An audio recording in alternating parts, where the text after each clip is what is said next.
Musician Tailor's Twin and Chevy.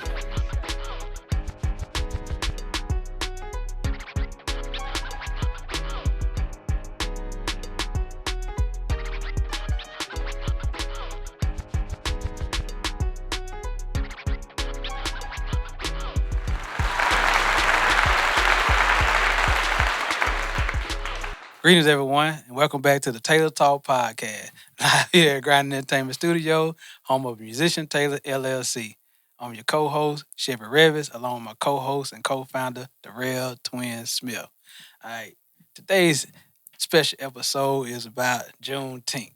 So let me give y'all a little history on Juneteenth if you don't know. So Juneteenth celebrates the announcement of the freedom of enslaved people in Texas on June 19, 1865. Although the Emancipation Proclamation was issued in 1863, it enforced in Texas was delayed.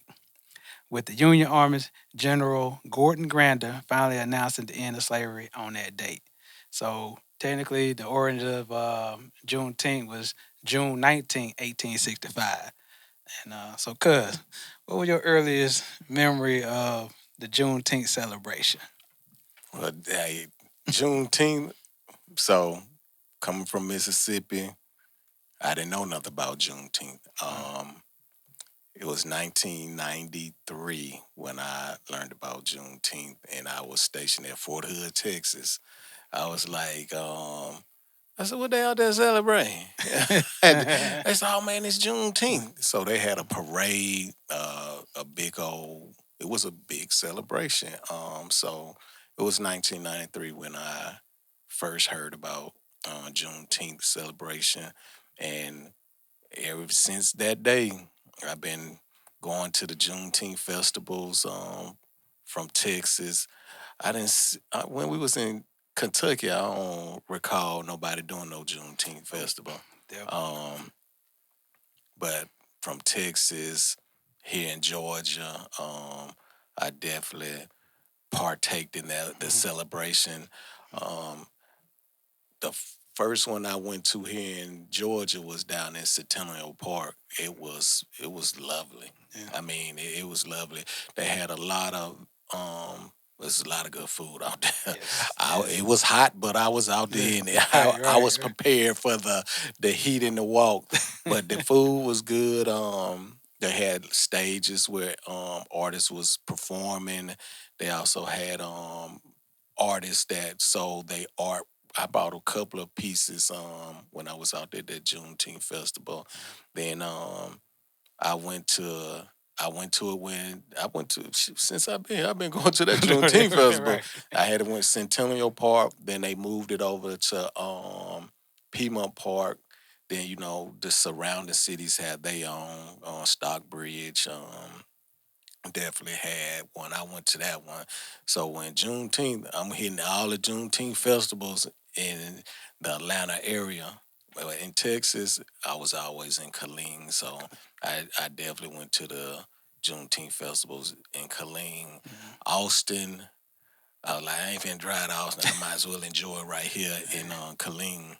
But other than that, the festivals is, a lot of folks come out, enjoy themselves. You have a lot of the culture, especially with art Mhm. wise, you're gonna always have live performance. You're gonna always have folks selling the artwork like paintings, portraits, and that's when you find the dopest folks out there that's got the stuff that you're like, hey, this here, I like this. And didn't have no foolishness going on. Right. No foolishness, no fighting, none of that. It was a time where folks brought their kids out. The parade is amazing because especially here, um, that parade you have all type of folks that come out and participate in the parade.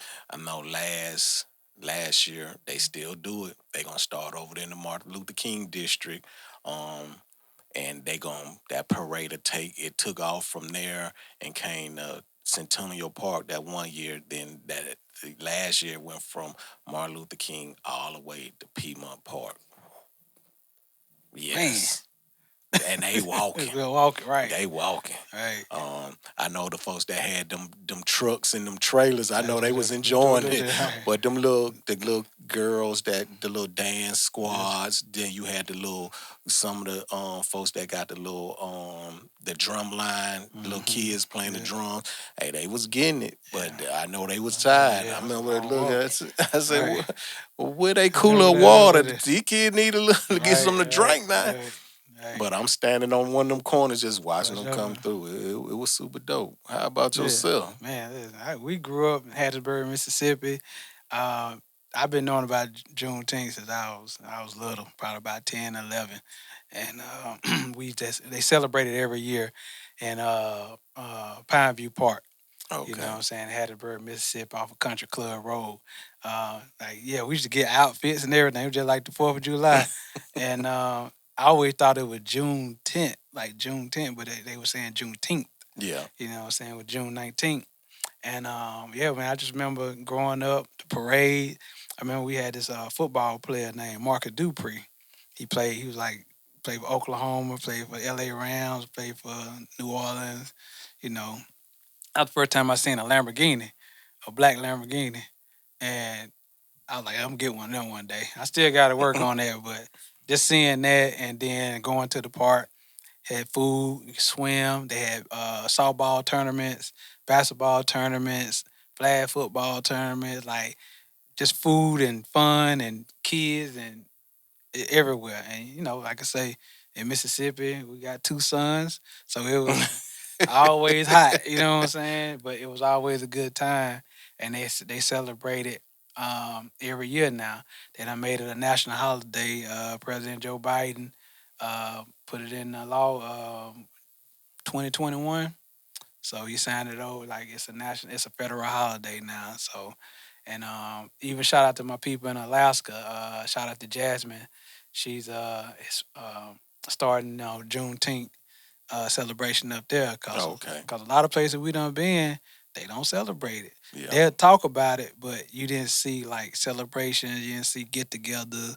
You didn't see us getting together celebrating it. You know what I'm saying? So I think the first time we seen was Martin Luther King Day, Yeah. and they put that in thing. Then they slowly started giving us days off for Yeah. that. And now Juneteenth is a national federal holiday, and we appreciate that. So, I hope y'all enjoy y'all Juneteenth this year, and definitely learn more about it. Like I'm still learning stuff every day about it. Um, so definitely learn your history on that, so you could pass that down to um, the next generation, and they can continue on the tradition of Juneteenth. Yes. Got to celebrate us. Yes, sir. And that's like I said, it's if you've never been to any Juneteenth festival, you need to check it out. It's a family oriented event that celebrate us. And we need to continue that celebration of us. Yeah. Don't start messing it up either, man. Like, we don't need all the foolishness. Like, oh, people ain't got. Yeah, I ain't gonna even speak that into existence, but hopefully it don't get there. I hope they understand it's a family friendly event, and our ancestors are watching. Yes. They did a lot for us to even be able to celebrate this every year, and we need to carry on the tradition with pride and honor. I agree with you. Get out there and get some of that good food. Yes, sir. Take your towel, take your coolers, Take you a chair, chair. right. Take your umbrella, all that. Y'all got everything y'all need now. So no excuses to get out there and have a good time and enjoy what we done been through the last 400 to 500 years. Yeah. So, all right, man. We appreciate y'all. You got anything else, Kenfo? Nah, I ain't got nothing else. Okay. You Yeah. got something? Nah, we good, man. I appreciate y'all tuning in again to the Taylor's Talk podcast. You know what I'm saying? And we appreciate all the love, all the support, and twin what they need to do. Y'all need to subscribe, like, and share. Yes, sir. Happy Juneteenth. Juneteenth.